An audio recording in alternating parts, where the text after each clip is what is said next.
Ontario Premier, for example, Doug Ford, is walking back comments he made about systemic racism in Ontario and across this country. Take a listen to what he said yesterday and then today. Thank God that we're different than the United States. And we don't have the systemic, deep roots they have had for years. Of course, there's systemic racism in Ontario. There's systemic racism across this country.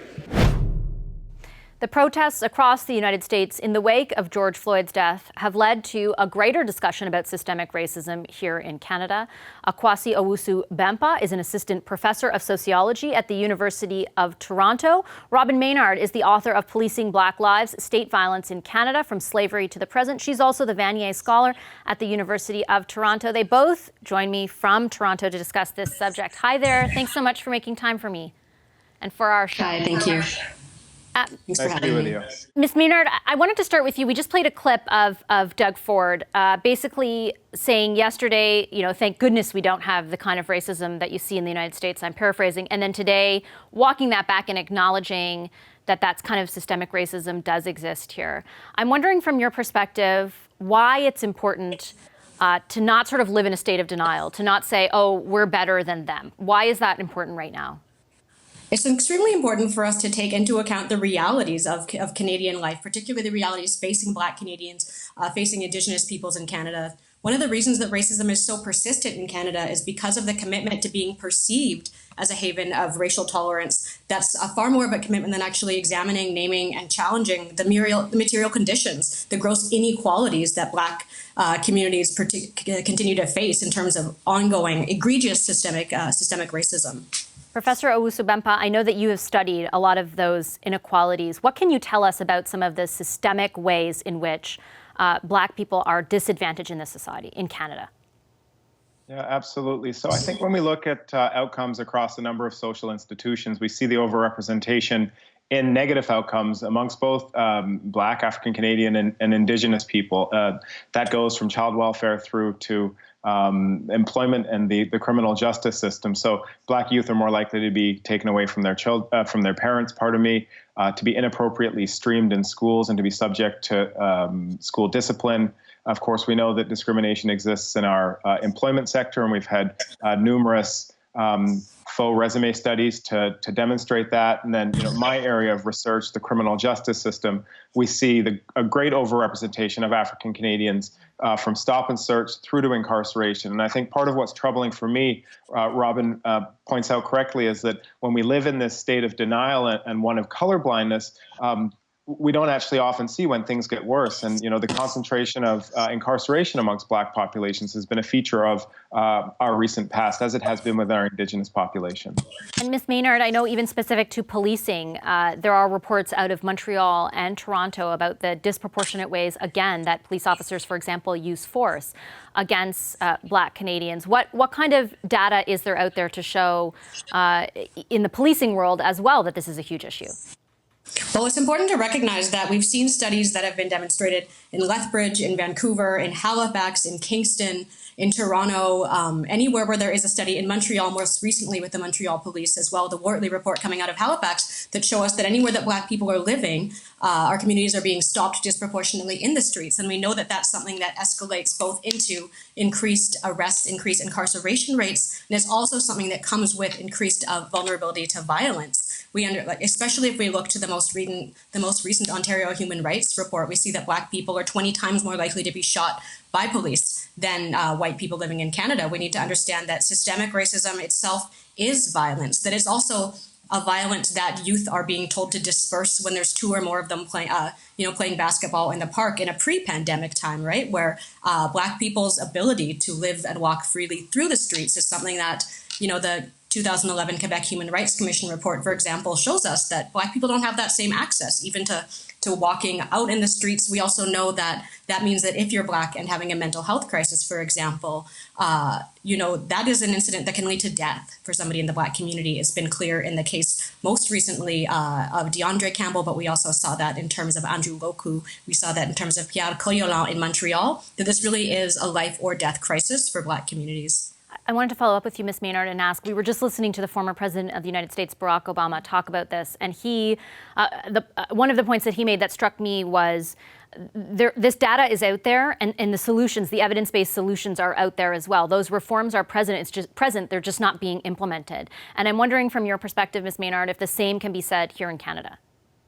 Absolutely. I mean, we've had reports coming out since, there's the 1990 Marshall Inquiry, the 1995 Commission on Systemic Racism in Ontario, in 2003, the Ontario Human Rights Commission report paying the price, all the way through up into the present, where we have these reports coming out of Halifax, coming out of Toronto. What we continue not to see is any meaningful change. I think what this can really lead us to conclude is that perhaps the institution of policing is functioning as it's supposed to, in terms of really historically and its contemporary incarnation being a kind of racial violence for Black peoples in this country, for Indigenous peoples in this country. And that's something that we need to take more seriously, as truly understanding what it would mean to meaningfully address this violence is perhaps that we need to look elsewhere to different institutions that could keep us safe instead. Yeah, Professor Owusu-Bempah, based on that, what implications are there for the types of solutions as a society that we look towards? Like, do we have to look outside of policing, basically? Absolutely. The police, as I see it, are a last line of defense in terms of our social institutions, right? They respond to what are the failures of other social institutions. So I think, I focus on the criminal justice system, and that's where I focus my reform efforts. But really, we need to look outside of criminal justice to, as I've said, social welfare, education, employment, housing. And importantly, like Robin and I are in Toronto now, we're at this period in Canadian history that is unique in that we've got anti-racism initiatives municipally in the city of Toronto. We've got an anti-racism directorate at the provincial level in Ontario, and we've got an anti-racism strategy at the federal level, all of which have anti-Black foci as one of their key focus. And I think it's important, as Robin says, that not only do we need to identify issues, but we need to be holding our elected officials to account. So we have these structures in place, but what are they actually doing, right? And so it's one thing to have a body that purports to address it and to tackle discrimination, but that can often serve as well as window dressing. So it does little to further progress if targets aren't, if problem areas aren't identified, targets set, and then individuals held to account to meet those targets. That's a really good point. Ms. Maynard, what's your take on, are the correct or adequate mechanisms in place to hold elected officials to account when they say they're going to do something that makes a difference?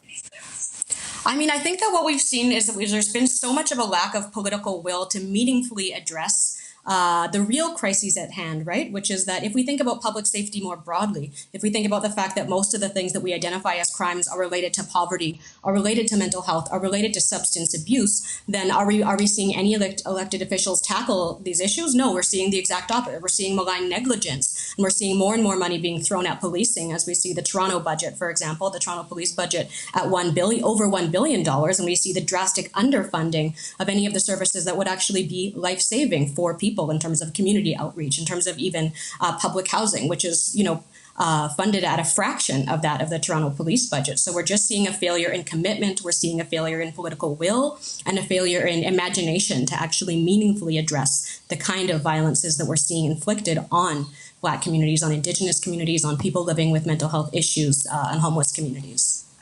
Professor, I don't want to sound naive, and I only have 30 seconds, but is there reason to be optimistic that all those failures that Ms. Maynard just listed off, at least the scrutiny that is placed on this subject right now, could force some change? So I think when conditions are right, that is exactly why social unrest, demonstrations, are important, because they bring attention to issues that are present. People ask me when I see deaths like those of George Floyd, are you saddened? Are you angered? Of course I am. I'm saddened. I'm angered. Those are the loss of human life. But I study these issues literally every day. Like Robin, we read about these things every single day, right? And it's in moments like this that public and political attention are brought to these very serious and very deeply rooted issues. And it is my hope, as I say, when the conditions are right, and I don't think with a president like Trump in the United States, their conditions are necessarily right. Hopefully that'll lead to a change in leadership in that country. But I don't think I'm going to work myself out of a job anytime too soon. But I do hope that in my lifetime I will see some substantive progress in this regard. Okay, I have to leave it there. I'm unfortunately out of time, but I really thank both of you for your time this evening. Thank you. Thank you. Thanks to Akwasi Owusu-Bempah, Assistant Professor of Sociology at the University of Toronto, and Robin Maynard, author of Policing Black Lives, State Violence in Canada from Slavery to the Present. Hi, I'm Vashi Capellos, host of Power in Politics. See more of our show by subscribing to the CBC News channel or click the link for another video.